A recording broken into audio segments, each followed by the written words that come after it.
All 60 school districts will be required to ensure free menstrual products are available in school washrooms. 500,000 students across the province will now have guaranteed access to menstrual products in school washrooms. It's taken years. This mother helped get things rolling. When I found out that schools didn't have period product dispensers in the restrooms, I immediately purchased one for my daughter's school and installed it. Selena Tribe went on to convince her school board to provide free products. Then it snowballed. Periods are a normal part of life. They're something that we don't talk about, but they happen for 5 to 7 days every month.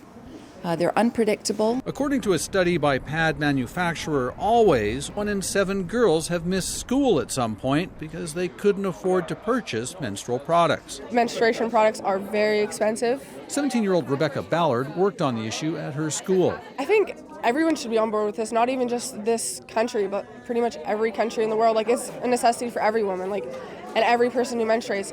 People, it's all over the world. It's not just in BC, it's not just in Canada. It's like a global thing. Advocates say universal access in all public bathrooms is the next step. Sometimes you're just caught and you get off guard.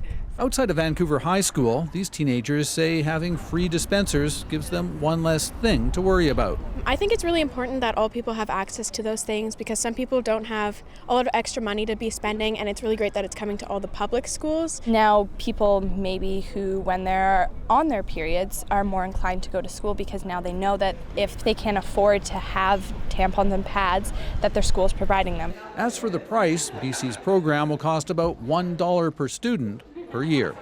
Greg Rasmussen, CBC News, Vancouver. And there are several parts of the country also trying to take the issue on, tackling what's known as period poverty. Actually, it took the federal government 8 years to remove the tax on feminine hygiene products. So for us in London, it was just an overnight thing.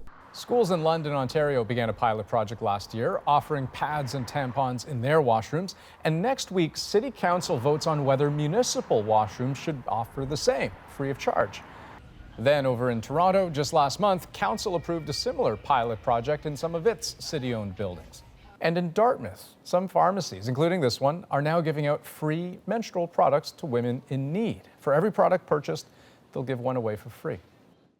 Now, part of the issue is that the price of pads and tampons can actually be quite different depending on where you live. On average, for example, a Canadian might expect to pay around $64 annually. Over 30 years, that's about $2,000. But if you live in the north, those costs can almost double to about $118 annually, or more than $3,500 over 3 decades.